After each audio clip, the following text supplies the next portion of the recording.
రంగాన్ని కబలించేందుకు సిద్ధమవుతున్న కార్పొరేటర్లను సాగనంపాలని సంయుక్త కిసాన్ మోర్చా పిలుపులో భాగంగా విజయవాడ లెనిన్ సెంటర్ లో జరిగిన ధర్నాలో ప్రసంగిస్తూ ఏఐకేఎం రాష్ట్ర కార్యదర్శి డి హరినాథ్ మోడీ రైతు ఉద్యమ విరమణ సందర్భంగా ఇచ్చిన హామీలను అమలు చేయాలని, మరోసారి రైతులు ఢిల్లీ కేంద్రంగా ఉద్యమాన్ని ప్రారంభించడానికి సిద్ధమవుతున్నారని, అటవీ చట్టం సవరణను పూర్తిగా వ్యతిరేకిస్తున్నామని హరినాథ్ డాక్టర్ స్వామినాథన్ కు భారతరత్న ఇచ్చి ఆయన సిఫార్సులు అమలు చేయకుండా మోడీ అవమానపరిచారని, వ్యవసాయ సంస్కరణలో భూ సంస్కరణలు కీలకమైనవని స్వామినాథన్ స్పష్టంగా చెప్పారని, గ్రామీణులకు కేవలం 3% భూమి మాత్రమే ఉందని, వలస భూస్వాములను, కుల కుక్కలను భూముల నుండి క్విట్ కార్పొరేట్ అని తరిమి కొడుతూ బడుగు బలహీన వర్గాల ప్రజలకు పునః పంపిణీకి సిద్ధం కావాలని, జల్ జంగల్ జమీన్ అని ప్రాణాలు అర్పిస్తున్న ఆదివాసుల రక్తం వృధా కానివ్వకుండా పోరాడాలని హర్నాథ్ కోరారు.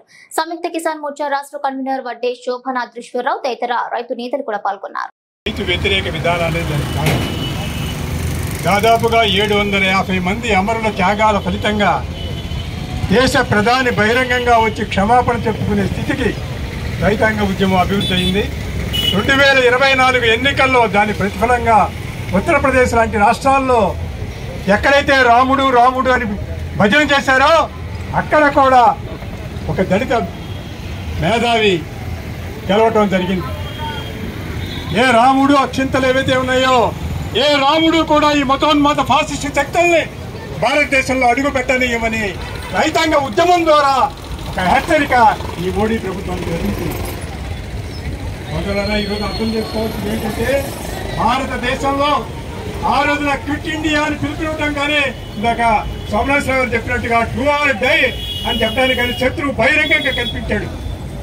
ఈ రోజున ఆదాని అంబానీలను పెంచి పోషిస్తున్న మోడీ కార్పొరేట్లకు అనుకూలంగా ఎలక్ట్రానిక్ బాండ్స్ రూపంలో మతోన్మాద ఫాసిస్టు కార్పొరేట్ డబ్బులు కలిసి భారత ప్రజల మీద రైతాంగం మీద దాడులు చేస్తున్నాయి. ఇటువంటి క్లిష్ట పరిస్థితుల్లో మోడీ హటావో దేశ్ బచావో అనే నినాదంతోనే రైతాంగ ఉద్యమ స్ఫూర్తి కూడా ఉపయోగపడాల్సిన పరిస్థితులు ఉన్నాయి. అదే రైతాంగం కార్పొరేట్కి వ్యతిరేకంగా జియో టవర్లు తగలబెట్టిన సంఘటనలు కూడా మనం ఆ రైతాంగ ఉద్యమంలో చూసాం. ఇటీవలనే మరి మనం చాలా విషయాల్లో చాలా ఆవేదన చెందుతున్నాం. మన రాష్ట్రంలో కూడా ఉన్న పాలకులు మరి 2024 ఎన్నికల్లో మోడీ ఒక సంక్లిష్ట పరిస్థితుల్లో ఆయన ఇచ్చిన 400 సీట్లు రాక నడి రోడ్డు మీద ఉన్నప్పుడు మరి మోడీ అడుగడుగునా వ్యతిరేకించిన చంద్రబాబు నాయుడు, పవన్ కళ్యాణ్ వీళ్ళందరూ కూడా ఈ రోజున మరి అక్కడ నితీష్ కుమార్ ఆ పల్లకి మోయబట్టే ఈరోజు 3వసారి అధికారంలోకి ఆయన రాగలిగాడు. ఈరోజు ప్రత్యేక హోదా కానీ విభజన హామీలు కానీ ఏమీ అమలు చేయకుండా మన ఏదో బడ్జెట్లో ఒరగబెట్టారని వీళ్ళు పెద్ద ఎత్తున ప్రచారం చేస్తున్నారు. ఆ ఇచ్చిన డబ్బు కూడా కేవలం రుణం మాత్రమే. ఇటువంటి పరిస్థితుల్లో భారత పాలకులకి మనం ఉన్న చంద్రబాబు నాయుడికి ఇక్కడున్న నేషనల్ యునైటెడ్ ప్రభుత్వానికి కూడా మనం హెచ్చరిక చేయబోతున్నాం. రాబోయే రోజుల్లో రైతాంగానికి వ్యతిరేకంగా కేంద్రం చేసే చట్టాలను కనుక నువ్వు అమలు చేసినట్టయితే నువ్వు కూడా ఇక్కడి నుంచి సాగనంపే పరిస్థితులు రాబోతున్నాయి. అందుకనే కేంద్రంలో చట్టం కాకమునిపే ఈయన ఇక్కడ 22 జీవో తీసుకొచ్చి ఇక్కడ స్మార్ట్ మీటర్లు పెట్టాడు. మనం చూసాం.